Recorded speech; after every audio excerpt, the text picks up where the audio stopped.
on a vu un problème na été et puis écoute va te bénir dans ces bautiques na soli ba balandi be mission na ici bango nataki dimanche à que non ça m'a petit dans un problème na été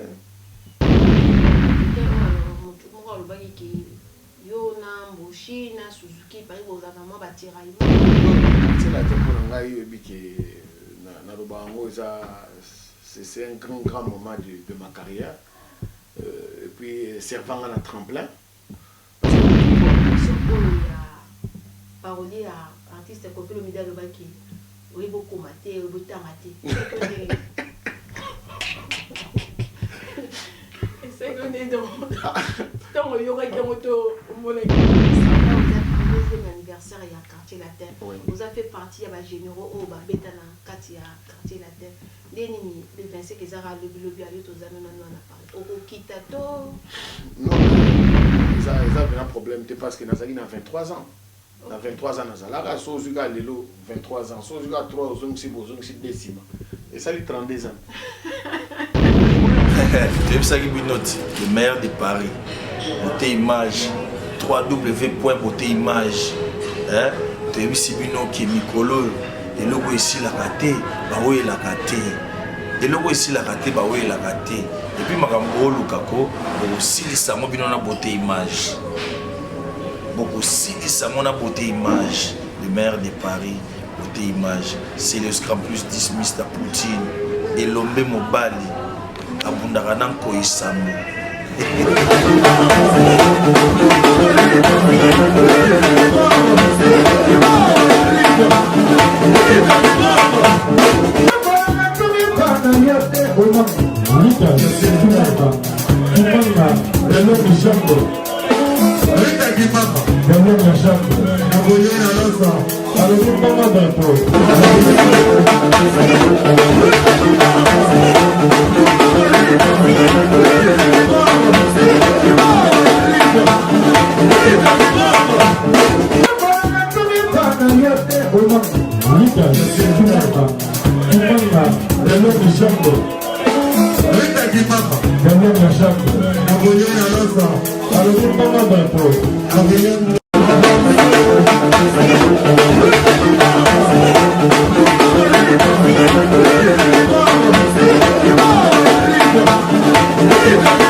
N'hésitez pas à liker la vidéo si elle vous plaît et si vous êtes nouveau sur la chaîne, n'oubliez pas de vous abonner et d'activer la notification pour ne rater aucune de nos prochaines vidéos. N'hésitez pas à liker la vidéo si elle vous plaît et si vous êtes nouveau sur la chaîne, n'oubliez pas de vous abonner et d'activer la notification pour ne rater aucune de nos prochaines vidéos. N'hésitez pas à liker la vidéo si elle vous plaît et si vous êtes nouveau sur la chaîne, n'oubliez pas de vous abonner et d'activer la notification pour ne rater aucune de nos prochaines vidéos. On commence. Fidèle internaute, bonjour, bonsoir, ça dépend de l'ère à laquelle vous êtes connecté sur www.beautématv.com. Rita Kimanga One Love, votre présentatrice. Derrière la caméra, nous avons la présence du réalisateur caméraman Beauté Image, le meilleur de Paris. Quoi que m'a dit, Beauté fait la stabilité qui vous fait ces images bien cadrées. Rita Kimanga One Love, c'est toujours avec un grand plaisir que je viens devant vous pour vous présenter mon émission Bon Messanaï. Et aujourd'hui, j'ai un réel plaisir de recevoir un grand artiste musicien qui s'appelle Samichitu Chekebara, Monsieur Samuel.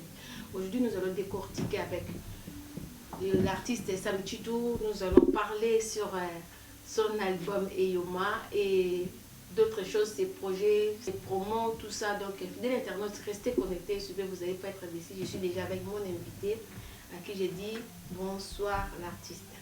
Bonsoir Rita Kimanga. Comment santé artiste?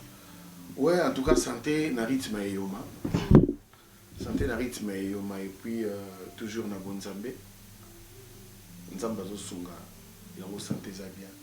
On a za circuit. Na circuit na moni zaka kacha Paris awa. C'est l'idée na kanse déjà za kacha lakini kuna. Non, naza na Paris parce que naza sko na kotisko na moment ya promotion. Il y a album nanga Eyoma et puis il y a single nanga où ils ont déjà semaine prochaine donc le 28 okay. Et ça déjà dans la plateforme Nyonson donc dans la plateforme et tout les goûts d'Ibo ils ont featuring nanga na MG30 naza CP maison beauté image déjà na teaser na tindela qui est à Ochela Batala. Voilà, les internautes vraiment rester connectés. beauté image atie la biso nano moi avant goût oyo ya la biso artiste les coups du beau. Les coups du beau, restez connectés, nous sommes là toujours avec artistes. MJ30 et Salaka n'a préféré Kanye Irène Badiba à chaque seconde Kalanga il fait graver Toki Ozate Nanyango aebite bolingo Papika bo Ibo makape moto Martin Kambi Ekoki koko misa moto fu Biloba loba na nzela Koko ngandu boss de boss Willy Mouchen Champi mongala ya Gigi Mangwana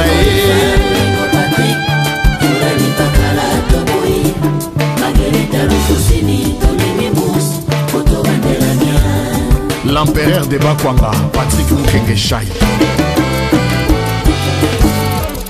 Pichens Kambilo. Voilà, nous sommes des retours. Merci Beauté Image pour ces belles images que tu viens de nous mettre. Vraiment, ça fait toujours un grand plaisir. Comme je vous ai dit, je suis toujours avec l'artiste et on continue notre émission artiste. Néanmoins, tout le monde est bout du beau, une belle chanson avec l'artiste MJ30. Ouais, MJ30. MJ30, Master Voice. Voilà, Zara, avant vous, mais au lieu de sur mon non, on single la semaine prochaine, donc le 28, et en intégralité. Mais nous sommes les albums à Yoma. Na bandaki liboso na Obali mobali ya mbongo ndima bambanda ye. Obali mobali ya kuiti ndima makofi na koswana ye. Donc on a votre baboya donc d'accord et d'accord. D'accord, si vous avez les goûts d'Ibo, extrait en wana batwa moni, yango mteko mema biso ti février et on me bimi.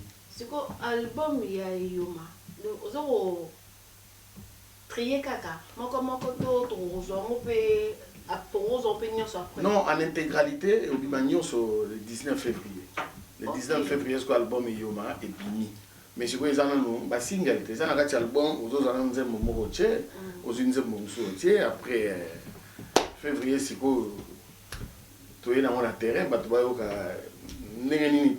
tu salues par mon plaisir dans la musique. Dès que nous savons vraiment plaisir dans la musique, les fans vont réclamer.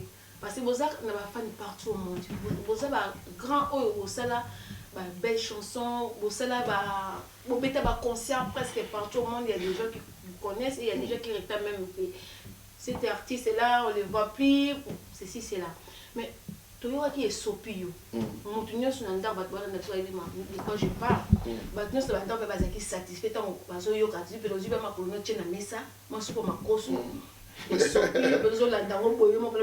ça c'est une belle chanson. Ah merci. Merci.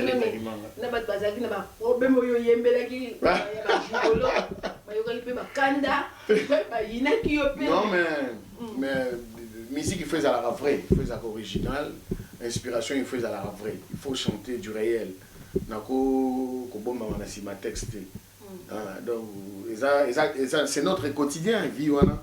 Yango Seigneur Léa Mbaki yena mongali mobali nga moke po avanda na ndako aluka sena kosao nalo tindo to sali alingara mususu pondu la mosaka grand maître Mbiango Mario ngape na kiga na texte wana exploitant mais autrement et on a boire quelqu'un moi sopi yo malheureusement to yo yendo on peut dans la mode pendato presque tous les hommes comment pendant la mode voilà que azana moi non tous les hommes t'es c'est 100% ça tu retiens 80% il y a pas job pendant comment pendant que azana moi ndani mu ba pese comment 50 non mais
Non, on a un artiste. Che Guevara, a pu mis on a poisson. On a dansé, on a fait une maman pour eux, quand c'est maman au sombre moi. Non, et là bien dansé en tout cas Tambusinga na kendaki Toronto, Montréal plutôt. Côté abaki kanga Japon, ba Patrick Mbobo ML, ba Papa Fololo. La sœur Nangai, ba Gloria Ngoi. C'est-à-dire tout Rwanda na betaki ba Chuchu Lunga.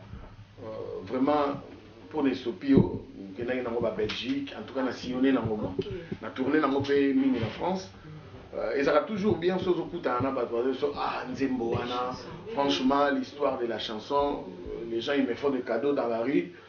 Mais ça, tu sais, cette chanson, ça fait énormément plaisir. Et on a toujours avancé à petits pas, mais sûrement, pour nous, dans la salle Alliance dans Zambie. Banana, la musique. nayebi musala musu te nakenda nanga pe chiki mais lokola chika on a salé dans côté na sala ndule donc na sala ngo vraiment avec passion avec sérieux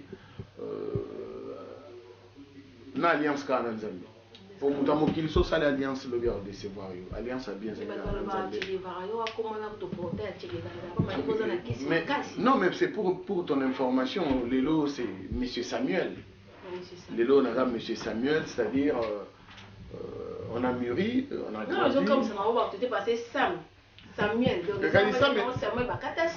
ça, mais un diminutif. C'est-à-dire, Babati Sanga na combo ya Samuel. Ce qui est dans la Bible, Samuel, c'est le gardien du temple. Donc, les lobes, ça serait bien, et Yoma, M. Samuel. Et puis, déjà, les gens m'appellent toujours tout le temps M. Samuel. Hein. Même Bama Stananga Chik.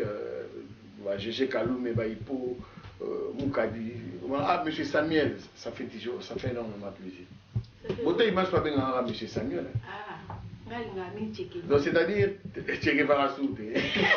Che Guevara Soute, Che Guevara, les années académia. Et puis, l'andagi Bissopé Momouké, mais bon, Lelo en ressuscité. Lelo, c'est plus sur les tours de Baramingi, c'est plus le travail. C'est plus le travail, donc. Nayebi ke bato bazozele yo bato balinganga bazozele yo bato pe balinganga te bazozele yo mais bazobeta kara bakanisi ke biso to yebite ke bazozele yo vous comprenez bo bango pe baza concerné et yo mutu to aza concerné pour bato ba loba ah teto yo ke pena na lobini donc bo accorder quand même bénéfice du doute n'est pas la présomption d'innocence bo accorder quand même boyo ke yo Poizoya. Boyo gale kuti bo. Vous avez vraiment décidé pour esopio vraiment eza moko ya bana ya yoma. Le goût du bopé aux yeux flash wana na ebike. Le 28 novembre déjà, bazana clip en intégralité et puis les sons le 28 novembre dans la plateforme. Vous avez décidé boyo kasikoyo en featuring contre MJ30 Master Voice, ça fait toujours un grand plaisir. Ah, la MJ30.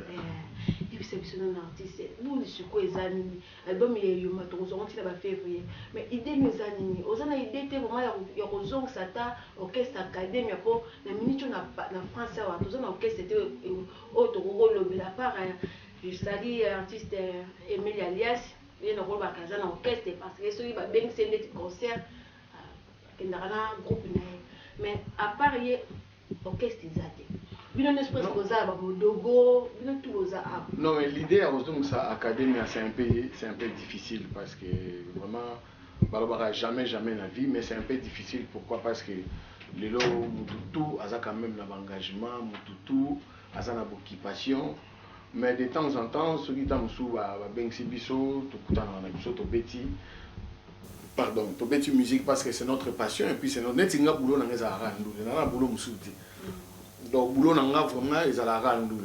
Mais il aura bien tout sa famille, tout un embauché, tout lié, tout méli, tout ce qui, Dolce Parabolique. Donc, on a écouté le béate papa Zoé, Modo Baramboa de tous les temps, de tous les jours. J'ai Bourron Pela, Yaman, dans le studio, dans un année de temps en temps dans le studio, Djerobas, Batiba Sima, le plus costaud basiste du Congo. C'est l'essentiel. Koulout, on a besoin d'accompagner sur notre premier album, Jojo Shema Gaiver, le Bengo, la famille et colère. Donc, Tu vois un peu, donc tu auras vraiment de temps en temps. De temps en temps, donc tu auras un biseau, Mike vient, Charlie Bonda. On a bon contact, relation, ça n'en vient. Mais si, tu as un numéro à tout. Tout parce qu'il y a quelqu'un qui yo na Mboshi na Suzuki par exemple vraiment batiraillement. Yo mutu moko alobaki. Parce que ngai un professeur moi français pour mutu moko alobaki on a dit.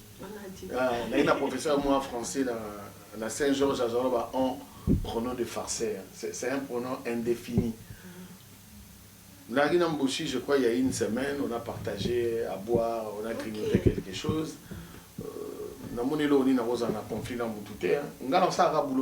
j'aime pas parler des autres, je parle de moi. En ce qui concerne les relations, en tout cas, ma relation avec les Arabiens. Le bon Moutouta, monsieur, est baraté, il y a un problème. Après, personnellement, en tout cas, on a enjeté. Et surtout, on a fait démonter. Les gens disent, nous sommes là seulement pour l'air éclairé, quoi. Non, mais quand il y a... Parce que tout ça, on a la chance, on compte, on n'était pas le ballon. On a son occasion, on profite de tout le monde, parce qu'on a moins chance, on a un coup. Mais quand il y a un épisode, la vie, c'est la sincérité et l'honnêteté, envers tout d'abord moi-même, envers mon utilité. Pour le respect, je respecte tous les amis, que ce soit à Mission Wingé, à Quartier Latin, je respecte tout le monde. Bon, on se respecte, c'est ça l'essentiel, quoi. Mais on a un problème, je ne vois pas un problème par rapport à quoi? Par rapport à rien. À part de ça, même Ndeko va remplacer Abino si maintenant Bokendar vous savez bon mais dans un Jordan Kousa air tout na soleil na téléphone, ma junior en bouche. Moi je suis pas de problème à mutu. OK. Rita ki manga nazaka na problème ya mutu te. Bango tout okuta na nzela to solo la bien. Mais mutu na mutu ebi ko za la pe bien na mutu. Moi ebite ke mutu wana alingue la gayo mais wana concerné vraiment na motema na la place à Roina, teza na place à Bolingo. Déjà za muke. Ah, motema déjà à muke. C'est quoi que nous sommes tout le monde à quatre qui la ligne à j'ai pas de place pour ça. J'ai pas de place pour ça, j'ai que la place pour partager de bonnes choses avec les amis. Mais la vie est à bon. Moutounio soit au linga ote. Moutounio soit au linga ote. Mais c'est clair, Moutounio soit au linga ote. Batumusuba au sepelano, Batumusuba au sepelano te, ils ont droit na bango. Bien sûr. Ah, bazali libre, ils ont droit na bango.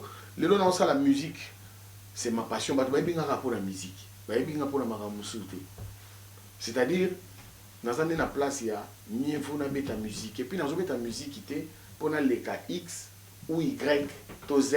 Non, dans beta musique parce que c'est le boulot, c'est la passion, c'est la bonne musique, il y a de la place pour tout le monde. Voilà, c'est juste ça. Concurrence loyale, il y a que non, on a beti penzembo batwa, en tout cas chamana.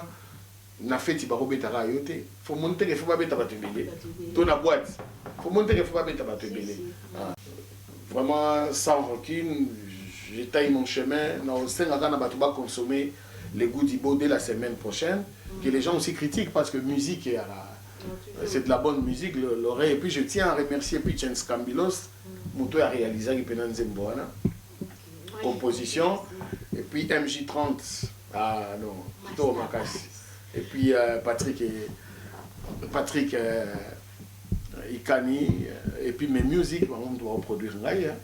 Donc sans oublier Gilles Dikando, JC Moussaka, tout ça toujours Wanana, DJ Mvouama, Alain Milando et Lombe. Le 25 a eu 32e anniversaire il y a Quartier Latin. Vous avez fait partie à généraux au Babetana Quartier Latin.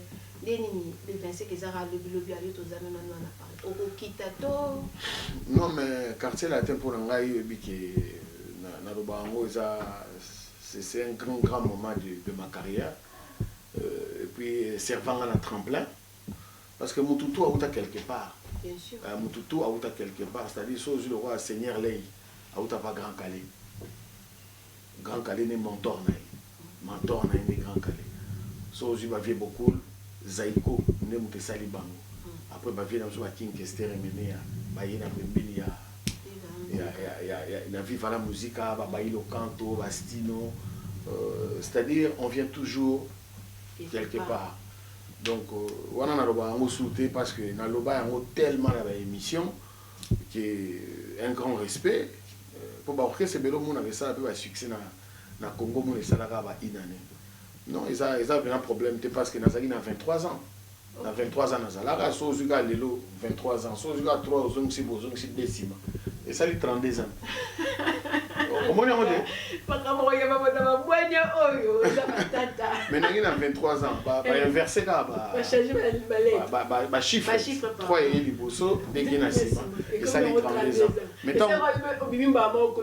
Non, mais non, juste pour nous, tant qu'on a 23 ans, tout le monde ok.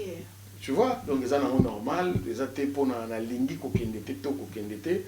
mais ils ont quand même la maison de disques, ils ont en charge, donc on obéir peu que non, on a la promotion, même moi appelle, moi appelle. Non mais latino, en tout cas, on a vu un problème et puis écoute, tu vas te bénir dans ces bautiques, on a soli la libre émission na ici bango. Nataki dimanche à que non, ça m'a appétit dans un problème na été. Vraiment on a un problème à Moutouté. Je crois que j'ai assez emmagasiné dans le quartier latin où Nazoa et Maëli Nazoa. Le quoi vraiment la Kenda vraiment la Kenda on a déjà. Donc ils ont une histoire reconnaissance voilà toujours problème pénal grave exactement Kolanda ko lo baboy ke yemoko président Kofi Olomide lo ba ke oza petit na ye azana problème na hotel ça fait toujours un grand plaisir mais c'est que on deni donc otalaki to yokaki émission oyo ya parolier à artiste Kofi Olomide lo ba ke oyibo komate oyibo tamate c'est que on est donc bon, on a évité, c'est-à-dire, on a un problème, on a pour atteindre les moins difficiles. Mais ils ont moins difficile pour atteindre les propos. Non, nous avons tout ma foutiste, c'était parce que, tu sais, moi je suis diplômé depuis 89. Et puis le diplôme à 89 voilà na ba lelo et puis mboka na biso ka ndenge chikekoma bon vraiment les dérangeants gâtés na moni que mon connaît engagé kaye ba proposer engagé kaye mais c'est triste quand même parce que nous on a servi hein on serva pe na voilà comment on va paraître maman zo manquer au respect non c'est son éducation dans le bandé ni ngana kola papa na ngai soda na koli na camp Kokolo, na koli na camp gendarmerie à Kitambo. Et puis là aussi ça perd sa carrière dans la cité des anciens combattants. Ndenge Mardoché Kayemba tout à l'heure, c'est vraiment mon frère quoi. Mardoché c'est pas théâtre pena donc ndeko yanga. Donc to koli wana bateya bisoka discipline, respect bolingo. De respect vraiment bolingo na humilité. Parce que l'objet c'est Nzambe. Obi mutu muso akomona parce que ça en bonne santé azoka nzake po ali bien non et ça te po ali bien ça ka po biso to fuka ma to sambela nzambe bomba mutu wana po ye faut mona bikabo na yo lobi amona élève po so di amona o kati ça ndenge wana te po biso sala alliance na nzambe to sala alliance na nzambe mutu muso mona pe na forme donc ba pompage do yazo ka nzambe na donc po adama bien balité et ça na batu mo ba tchaka mabolo na seke nzambe bomba mutuana ifa mona munene na yepa bana na posoka moni yango ta ondima te ke yo zala ko nzamba zala ka persala lo ko ko lo baboy ba tu bazar comme ba bi ke yo za grand chor te Rita nazo sa témoignage te mais nga pena na kutana na makambo belé ya nzamba sala ponanga na remercier kai makamusu pe tina olobango ezati tanso biso so ezali pona nzambe ti na olobano sincèrement so ezali nzambe te tanso pe lelo histoire à ça mais à soute et tikala kana masolo mutu na ngai boy na boy mais bon lokwa to linga nzambe wana to ndima ye donc boulot na nga na salaka na beta en musique na passion na nga na ote à travers musique na obligé te tam suna beta ka musique chrétienne neti mardoché pour na te ya bato te na musique na nga pe na ote ya bato par rapport à ba message nini eza na kati ya kasi nazoteya soko bali pasteur oui ezala pepele mpo badimanche babonzi ekotaka mais yo ozala ne miso gana bamama diagonale na bamama secrétaire mpo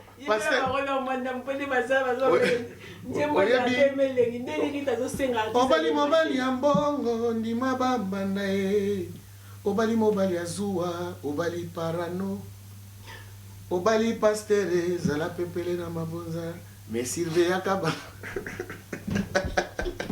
mais ndenge bino ozosekaka ya pasteur aza mutu lokola yo ndenge yo fukama osenga nzambe bolimbisi ndenge epakenda kofukama osenga nzambe bolimbisi a mutu lokola yo donc pasteur aza spécialité aza mutu ka mais aza ta mosusu na eloko déjà nzambe atiaki mpona ye mpo akamba bato ndenge bo apesa message yango moni na ntango akala bakonzi ebele bazokozala na baconseiller spirituel donc bato nzambe arevela bango makambo mpo badirige bien mpo badirige mboka bien mpo makambo to ezala ye grand prêtre na ntango ofandaka boye vraiment nayebi kolimite vraiment baquestion mingi maintenant nazotunaka ona mosusu ntango ofandaka vraiment basouvenir nini ya bien ozalaka nango mpona artiste Koffi Olomide na bamauvais souvenir nini ozalaka nango ya mabe mpona artiste Koffi Olomide ngai na vie na nga na mauvais souvenir te mpona Koffi Olomide mais question te nazoloba kaka mpe dans l'ensemble dans l'ensemble na vivaka na bamauvais souvenir te parce que namona makambo to tokutana ngo na mokili nature moto esenga ndenge wana nazalaka na babon souvenir na babon souvenir vraiment par rapport mpe ya boulot oyo biso tozala osala on a beaucoup appris donc babon souvenir eza nango ebele mais ça sert à rien to citaka po soko mo cite basouvenir on dirait nayebi te so bato baozwango ndenge nini mais très sincèrement, j'ai toujours été reconnaissant. Et bon, la vie continue. Hein. Okay. La vie continue, ça fait combien? Ça fait 19 ans. Oui, ça rendait dans mon artiste. Pour un artiste, il faut faire des dépenses pour l'outa. Et puis, alors, moi, conseil. Mais bon. Et moi, c'est à Internet. Pour ma parole s'envoler à l'issouté. Etikala etikala mais mutu muso ka lelo azolo baboye mais so la ligne internet oyoka makambo baloba mais so tango yo lobaka makambo wana obulaki te ke wana za vie na yo or ngana changer la langage te ngana constant naza constant et puis na cohérent depuis na longwa quartier latin to fingati to bambwa ki les aina normal to Enge mouchakalente avec ton style empreinte, tu ne sais même pas feinte. Mais, Koffi, tu vois les slogan. Waouh, oui, slogan. Ah, au moins, on est bien motivé. On ne rien du tout. On est bien motivé. Ils sont dans l'éducation.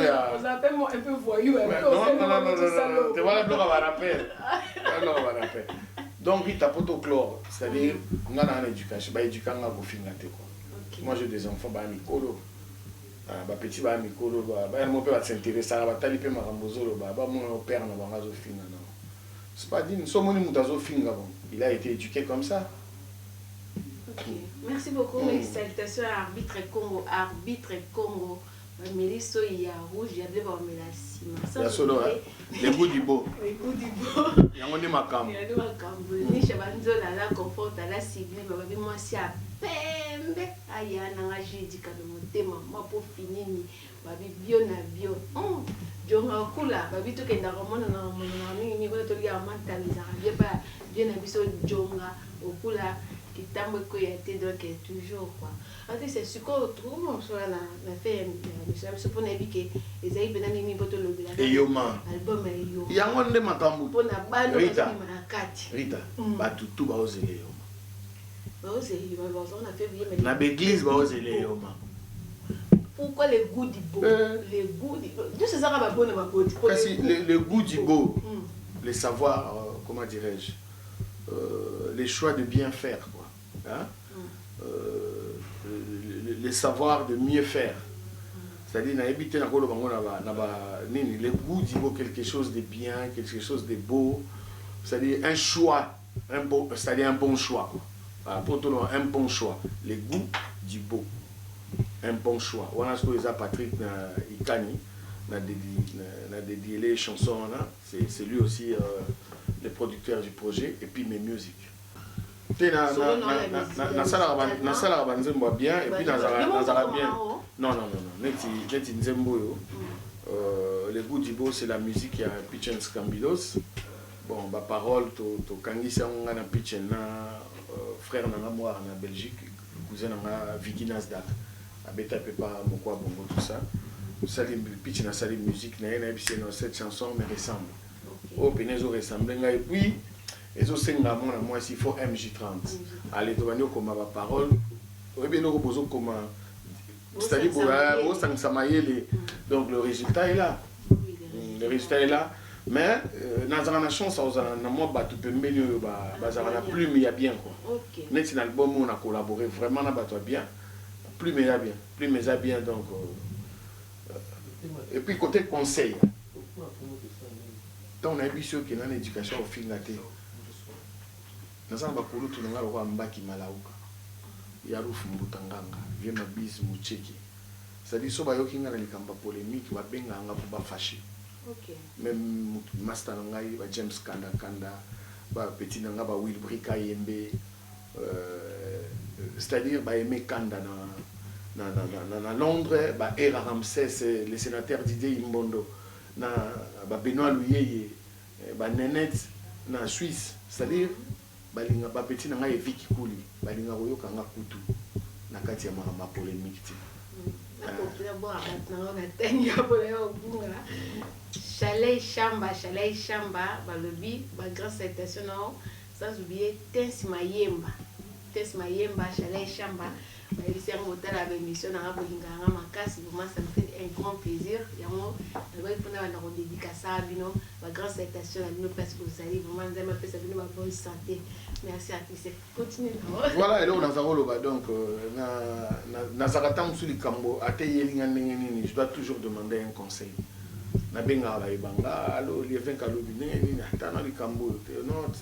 Ça c'est pas grave, ça là tout ça. Babeli là c'est la Suisse, Blaise Mbala, Diva des Suisses, c'est-à-dire j'ai tellement des amis, même Nakin, directeur Didi Kelekelo, Vicky Saïdi, toujours il faut benga, beaucoup la Albert Mboyo, non nengenini. Donc c'est-à-dire maîtriser les belés quoi, maîtriser les belés, on a vraiment concentré quand l'album n'a on a concentré dans la polémique, depuis il y a la polémique à rater. Tout le monde a dit que soutenir le président Ranson pour la députation, mais c'est sincère. C'est sincère que un des meilleurs artistes est à Mboka Nabiso, à Monique Lelo, qui n'est pas dans le Parlement. Pourquoi pas? Pourquoi pas? Parce qu'à ça déjà dans l'association, la fondation, tout ça, il peut défendre quelque chose. Voilà. C'est pourquoi. C'est ça quoi. Voilà, merci beaucoup artiste. Nous sommes arrivés vraiment vers la fin de cette émission.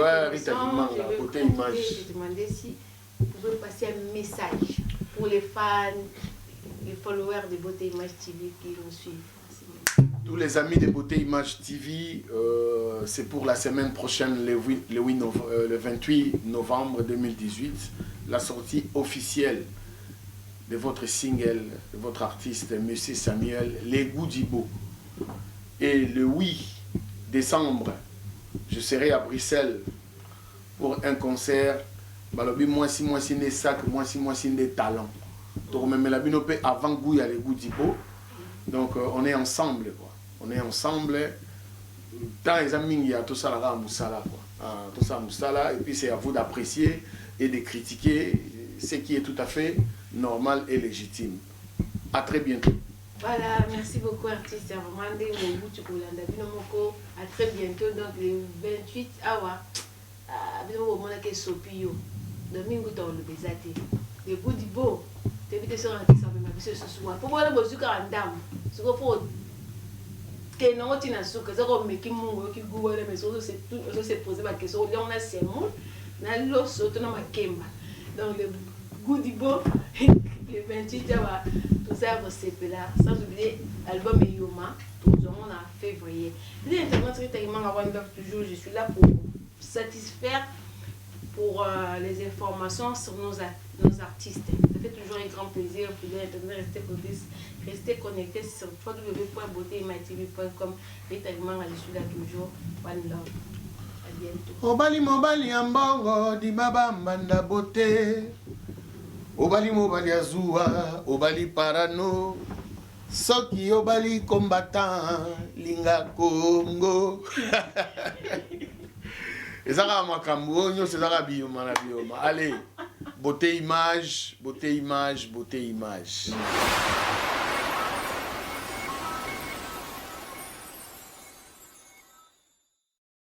Bonjour à tous, je suis Aimé Bossitampen, propriétaire de Boss Brother TV. En tout cas, bandeko, nous avons plaisir makasi na sepeli. Enfin de Boss Brother TV écoute na satellite. Donc, ils ont na Congo Mubimba sur réseau TNT. Donc, nous avons na télévision à TNT, décodé à TNT. Bolanda de Boss Brother TV. Mais bon dimanche, ba Saint Thomas, collègue nanga bodo, yemo a PC la siko.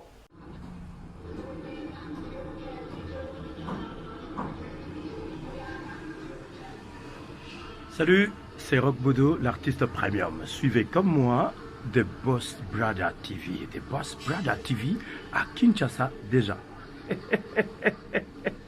We love The Boss Brother TV. The Boss Brother TV. J'espère que Binomo Bomoni, collègue nanga bodo a PC. Alors, Bobo Santé, Boss Brother TV est toujours disponible dans le décodeur CPLA TV, canal 121. Tout ça toujours dans Facebook de Boss Brother, vous s'abonner. Tout ça peine à YouTube live de Boss Brother, mais tout côté sur le satellite Kinshasa, TNT fréquence 658. Donc, Banakin, Banapoto, Boss Brother TV, tout le monde en parle.